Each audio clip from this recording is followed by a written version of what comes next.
Olá, turma, tudo bem com vocês? Hoje nós vamos iniciar o nosso conteúdo da disciplina Higiene e Profilaxia, uma disciplina indispensável para o nosso dia a dia e também para a nossa profissão. Vamos lá! Vamos começar falando da higiene individual e da higiene coletiva.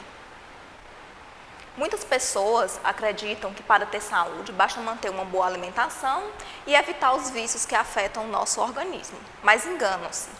Outros acreditam ainda que a saúde depende de serviços, de bom acesso aos serviços de saúde que são oferecidos, públicos ou privados. Apesar de ser fato, esses são muitos fatores que contribuem para a nossa saúde, lógico. Em conjunto, são indispensáveis para alcançarmos condições e ideias de vida e com saúde. É preciso saber que higiene é um dos mais importantes fatores de condições para a nossa saúde. Gente, a higiene é indispensável no nosso dia a dia, é indispensável na nossa vida. A higiene, ela significa saúde para nós. Quando nos referimos à higiene, falamos não apenas da higiene feita pelo indivíduo no seu dia a dia, como tomar banho, escovar os dentes, lavar as mãos. Além das ações voltadas para o cuidado e a preservação do corpo, também fazem parte do que denominamos higiene pessoal todas as ações direcionadas à manutenção da nossa saúde mental. A nossa saúde mental, ela faz parte da nossa saúde como um todo e a higiene também entra nesse contexto, tá, turma? Então, para que a gente tenha saúde, a gente precisa ter saúde física, saúde mental, higiene, higiene do sono, higiene corporal, então tudo isso, todo esse contexto significa saúde. Nessa perspectiva, o homem deve ser orientado a buscar uma vida equilibrada. Então, como é essa vida equilibrada? A gente precisa de saúde física, saúde mental, e essa saúde, essa nossa saúde, ela depende não só de ações individuais, mas também de ações coletivas. A educação e orientação para a saúde são transmitidas na esfera familiar, cultural e ações governamentais.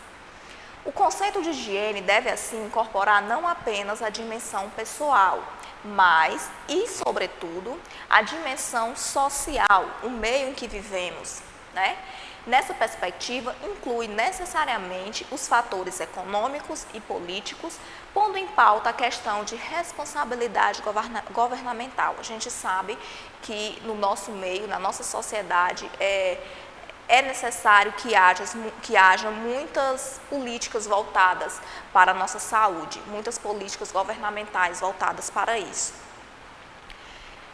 Então, vamos conceituar um pouco mais sobre higiene. Primeiro, ela estuda os diversos meios de conservar e promover a saúde. É uma ciência sanitária. Segundo, é um sistema de princípios ou regras para evitar doenças e conservar a nossa saúde. Terceiro, cuidados para a conservação da nossa saúde. Quarto, o asseio. E aí a gente vai falar um pouco sobre profilaxia. Quando a gente fala de profilaxia, a gente fala de prevenção. Então, nós vamos prevenir em que algo aconteça. Então, a profilaxia, a prevenção dessas doenças, é a medicina preventiva, que se ocupa das medidas necessárias para a prevenção da saúde e coletividade. Enfrentamento de doenças na história humana. Então, desde muito cedo, percebe-se que à medida que a sociedade se organiza em alojamentos humanos, aumenta significativamente essa quantidade de pessoas, esses alojamentos, passando os homens a viverem muito próximos uns aos outros, em cidades, favelas e outros tipos de comunidades. Diante da ausência de normas de regulação que se impedisse a proliferação de doenças, os homens, vivendo nesses aglomerados cada vez mais complexos, eles mesmos foram encontrando formas de estabelecer regras. Essas regras devem ser seguidas por todos para que se possa organizar a sociedade, o meio em que se vive. Nessa busca pela não propagação de doenças, normas, condutas foram sendo estabelecidas com o objetivo de modelar comportamentos que pudessem resultar em riscos, danos da saúde e da coletividade. Cada agrupamento criou e continuam criando regras de conduta próprias de acordo com sua realidade, suas culturas, crenças, suas necessidades e conforme os interesses daqueles que o dirigem. A ideia de que era preciso vigiar e punir aqueles que desobedecessem às normas relativas à saúde, colocando em risco a vida das pessoas, foi se desenvolvendo e modificando até chegar ao conceito de vigiar. Então, é preciso vigiar para que se possa punir se for necessário, tá? Atualmente, a gente utiliza esse conceito em vigilância sanitária. A respeito da vigilância sanitária, nós vamos discutir mais sobre ela no decorrer dessa disciplina e no decorrer do todo o curso. Lembrando que existem diversas outras vigilâncias. Existe a vigilância sanitária, a vigilância epidemiológica, a vigilância ambiental, vigilância em saúde do trabalhador, mas necessariamente em higiene e profilaxia nós vamos discutir sobre a vigilância sanitária. É importante saber que a enfermagem moderna ou científica nasceu da valorização das medidas de higiene e profilaxia, permanecendo desde então ligada a esta ideia.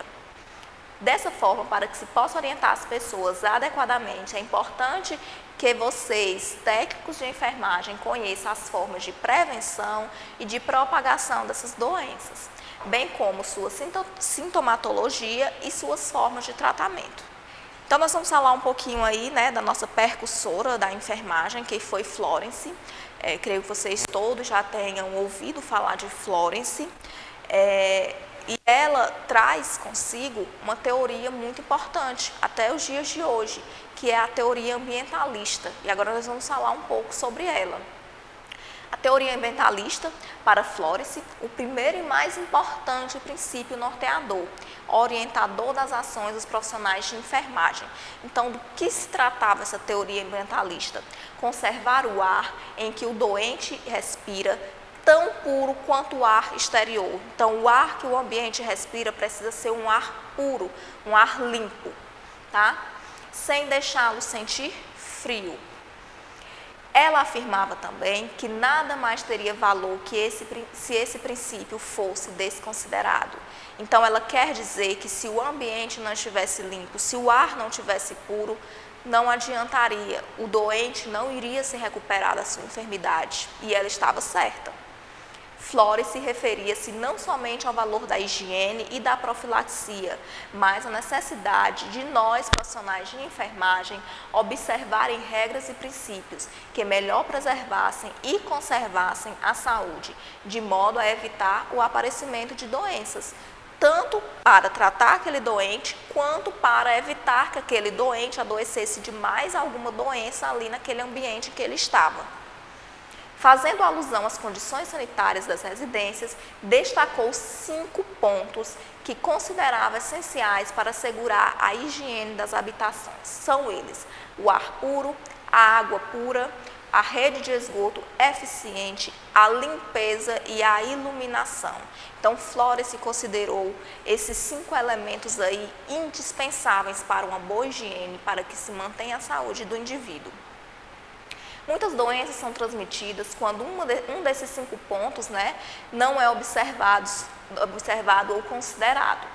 Adiante, de forma mais detalhada, serão destacadas medidas de saneamento hoje são normatizadas e que devem ser adotadas. O ar puro, né? Em seus escritos, Florence deixa claro que uma boa ventilação na casa é essencial para evitar a transmissão de doenças. Então, o ar ele precisa circular, ele precisa ser puro. Para tanto, é necessário um fluxo contínuo de renovação desse ar, ou seja, uma permanente troca desse ar, do interior da casa para o exterior e assim vice-versa. Muitas doenças têm o ar como veículo de transmissão e a gente já sabe disso. Dentre estas, destacamos a tuberculose, a meningite, a gripe e vários outros vírus respiratórios. A água pura.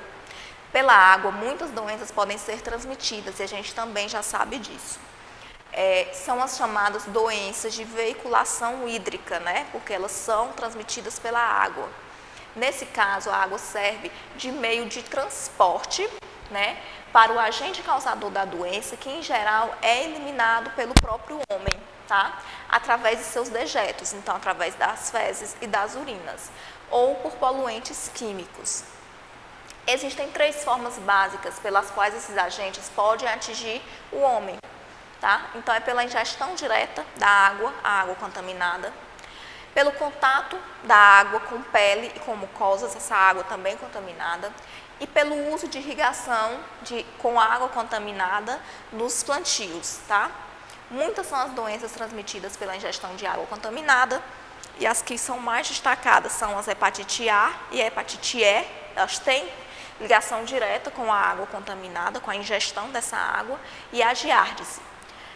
Outras podem ser adquiridas pelo contato do homem com água contaminada, sendo assim comuns a esquistossomose e a leptospirose. Problemas decorrentes da urbanização. Lembrando que a urbanização é um problema gerado constantemente, porque a cada dia ela aumenta mais e mais na nossa sociedade. A partir da implantação dos projetos industriais, muitos dos grandes centros urbanos sofreram significativas transformações. Pessoas que moravam lá na zona rural migraram para a zona urbana, né, acalentando o sonho de um emprego e acesso à educação de qualidade, bens de serviço que são proporcionados na zona urbana. Como resultado, as cidades se incharam e se incham cada dia mais. E houve grande deteriorização na qualidade de vida, pela falta de um planejamento que previsse o desenvolvimento de políticas públicas, né, de caráter preventivo. Então, como as cidades elas vão se inchando cada vez mais, não houve todo esse planejamento preventivo para evitar que essas pessoas ficassem tão aglomeradas como hoje elas estão. O número de pessoas aumentou, bem como sua quantidade de carros em circulação. Aglomerados formaram-se em periferias e a poluição do ar atingiu níveis assim alarmantes. Ainda há significativa parcela da sociedade sem acesso à água tratada, infelizmente, né, ou a sistema de esgoto adequado. O destino dado ao lixo doméstico, industrial e hospitalar não permite que falemos em condições adequadas de saúde. Infelizmente, na maioria dos centros urbanos, o destino de lixo ainda é inadequado e isso também agrava na nossa saúde. Apesar de um número maior de moradias estarem hoje recebendo tratamento de água e estar ligada à rede de esgoto, apesar de existir uma maior preocupação ao tratamento que deve ser dado aos dejetos, é necessário que a gente observe o acesso a esses serviços. Esse acesso é absolutamente desigual. Então, nessas periferias, nesses lugares em que mais se incha essa sociedade, esse aglomerado de pessoas, o acesso ao serviço de saúde, ele ainda é inadequado, ele ainda é ineficaz. Muitos bairros periféricos dos grandes municípios não têm infraestrutura mínima e necessária em qualidade de saúde. Infelizmente, é o que a gente vivencia hoje, tá? Meio ambiente é o espaço físico onde nós vivemos, tá? O espaço por ele modificado com o objetivo de melhorar ou adequar a sua sobrevivência, por exemplo. Então, o que temos aí no meio ambiente para adequar a sobrevivência das pessoas que estão neste meio? O desmatamento, a gente tem construções de diversos tipos de fábricas, de indústrias para suprir a necessidade dessas pessoas, o controle de roedores, mosquitos e pragas, né? Então, a gente precisa ter esse controle para prevenir, né, doenças, o aparecimento de diversas doenças. Então, a gente vai dar continuidade com esse assunto na próxima aula. Eu espero que vocês estejam aqui novamente, tá? Tchau, tchau.